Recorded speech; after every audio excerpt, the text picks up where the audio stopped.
Jason Smith, Director of CashFlow Advantage.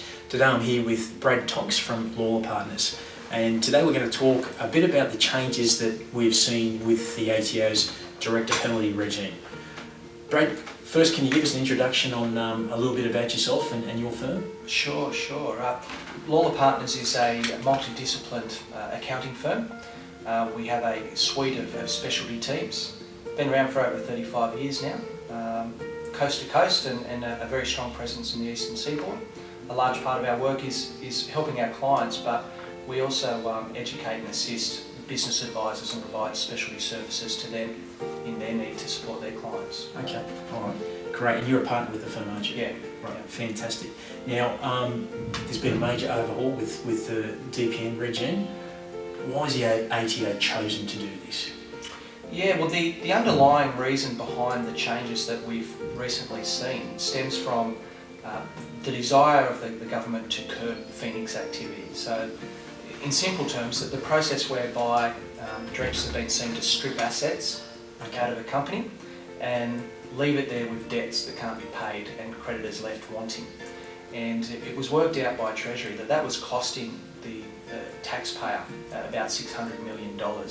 So there's a big drive there to change the laws and make directors more accountable for meeting their statutory obligations. Okay, now small businesses is who we're interested in. How does this affect small businesses today, and what are the major changes that they've made since I think it's 29th of June this year? Yep. Look, for small businesses, what it really means is that they need to understand the risks that they face in business and when they're holding the capacity of a director. And it's important to note that this is not just for appointed directors. This also potentially has scope to reach shadow directors. So people that are running a business or directing the resources of a company can potentially be caught up in this. So if you're not a director, but you're in there running the business, maybe you're the husband who's running the business and your wife's the director, you could still be caught up with this. Yeah, potentially. The laws, the definition of a director in the laws that govern this regime include people that act as if they were directors, even though they might not be appointed. So from an outsider's perspective, you look or act as if you're a director, right, then you face exposure. Okay, so what are the major changes that small businesses need to be concerned about? There's three key changes that we've seen to the old laws, and the old laws we had for nearly 20 years. But the three main changes that I would say we have, the biggest is probably the inclusion of superannuation. So under the old regime, there was the exposure for directors to, in essence, become personally liable for unpaid PAYG withholding amounts. Right. Superannuation is now part of that process. So if directors are within a business that's failing to meet its superannuation obligations to its employees, then they face a personal exposure for that, a penalty for that now. Okay. I think that's one of the major changes that we've seen under this process. Right. Another key change that we've seen is the way in which, or the options that directors have to avoid that personal exposure, that penalty. Under the old process, they really had three options to avoid a penalty, and that was to either pay the outstanding amount, right, to appoint a liquidator to the company, or to appoint a voluntary administrator to the company to avoid that personal liability. Now what we see under the new process is those options are limited to avoid a liability. So in circumstances where a business owner or a director rather has not paid or not reported the obligation in a PAYG respect or a superannuation respect within 3 months of the due date, then they're going to lose the ability to avoid personal liability by simply appointing an administrator or a liquidator.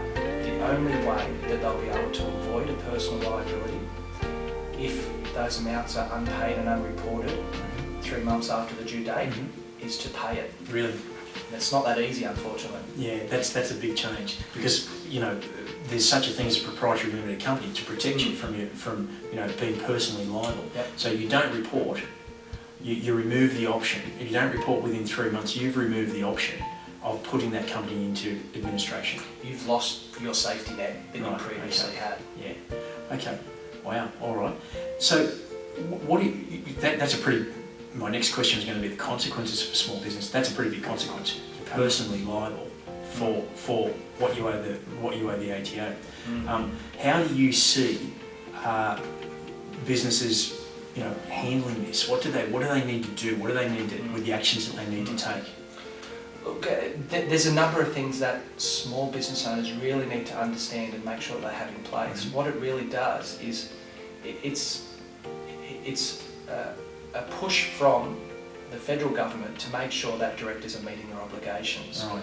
So the things around that the directors of small to medium-sized businesses really need to make sure that they have in place. So things like a proper process for dealing with the lodgement of their tax returns. Yeah. They need to make sure that they're done timely. There's a little bit of detachment from that as to how and when it's paid, but they need to make sure that they're reporting properly. These laws really stem from, I think, a desire from the government to stop people flying under the radar and to accumulate big tax debts that they didn't know about before it's too late. Stop using the ATO as a bank. Exactly. Which used to be quite frequent. Yeah, and I think in that post-GFC period we saw a lot of that, and there was a lot of payment arrangements entered into by small to medium-sized businesses. I think about $1.5 billion worth of dollars in that post-GFC period, and I think in excess of 150,000 payment arrangements. The love doesn't exist as it once did, and these laws really make it tough on small businesses, compelling them to make sure that they're meeting their obligations. Yeah. So really, the important thing here is you've got to report. Yep.